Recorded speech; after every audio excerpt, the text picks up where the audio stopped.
یہ قرآن مجید فرقان حمید اس کو جھٹلانے والے یا اس کی بے ادبی کرنے والے، اس کو کم تر سمجھنے والے، وہ خود ہی مٹ گئے، برباد ہو گئے۔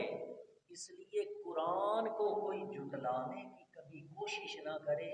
اس آیت میں رب ایک سبق یہ دے رہا ہے، بنو امیہ یہ مشہور خاندان گزرا ہے، ان کی خلافت کے زمانے میں ایک بادشاہ ان میں سے گزرا جس کا نام تھا ولید بن یزید، بڑا سرکش اور باغی یہ بادشاہ ہوا ہے۔ سرکار دو عالم صلی اللہ تعالی علیہ وسلم کی ایک حدیث بھی ہے جس میں حضور نے ارشاد فرمایا کہ میری امت میں ایک بادشاہ آئے گا جس کا نام ولید ہوگا، اور وہ فرعون سے بھی زیادہ سرکش اور باغی ہوگا۔ علماء نے اس حدیث میں جو حضور نے ولید کے آنے کی خبر دی، یہ غیب کی خبر وہ غیب جاننے والے نبی صلی اللہ تعالی علیہ وآلہ وسلم نے جو پہلے سے بیان فرمائی، علماء نے اسی ولید کو اس سے مراد لیا۔ یہ ولید بن یزید جو گزرا تھا بنو امیہ کے اندر، یہ جو سرکش تھا، اتنا نافرمان، لوگوں کو تنگ کرتا، رعایا کو تنگ کرتا، نماز روزے کا کوئی خیال نہیں، شریعت کے احکامات کی خلاف ورزی کھلم کھلا کرتا۔ ایک دن اقتدار کے نشے میں ایسا دھت رہتا، کرسی کا جو نشہ ہے یہ بھی بڑا برا نشہ ہے جسے لگ جائے، اللہ اس سے بچائے۔ بہرحال اسے یہ اقتدار کا نشہ ہو گیا تھا، یہ اپنی اوقات بھول گیا تھا۔ ایک دن قرآن سے فال نکالنے کے لیے اس نے قرآن پکڑا۔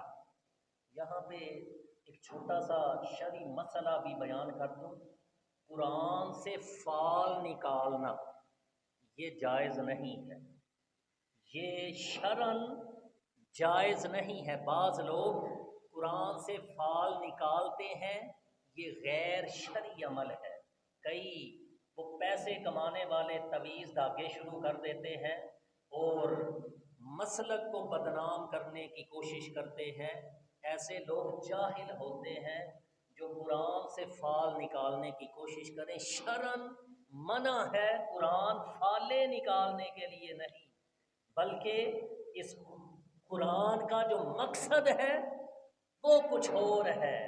اس کو پڑھ کے، اس کو دیکھ کر، اس کو سن کر، اس پر عمل کر کے زندگی گزاری جائے۔ قرآن اس لیے نازل ہوا۔ بہرحال وہ ولید، اس نے جب قرآن سے فال نکالی، اپنے مستقبل کے بارے میں جاننے کے لیے کوشش کی، جو آیت اس کے سامنے کھلی وہ آیت کریمہ تھی، وہ وَخَابَ كُلُّ جَبَّارٍ عَنِيدٍ۔ گویا کہ رب تعالی نے اس سرکش کا جو مستقبل تھا یہی اس کے سامنے رکھ دیا تھا۔ اس آیت کا ترجمہ یہ ہے، رب فرماتا ہے کہ اور ہر سرکش ہٹ درم نامراد ہو گیا، ناکام ہو گیا۔ اس نے جب یہ آیت اپنے سامنے دیکھی تو کرسی کا نشہ پہلے ہی تھا، اس نشے میں اتنا مدہوش ہو گیا کہ قرآن کا ادب بھی اس کو نظر نہ آ سکا۔ قرآن مجید فرقان حمید کو غصے کے ساتھ یوں زمین پر پھینک کر یہ بدبخت کہنے لگا کہ اس قرآن کو مخاطب کر کے کہتا ہے کہ تو مجھے سرکش کہتا ہے، مجھے تو ناکام بنانا چاہتا ہے۔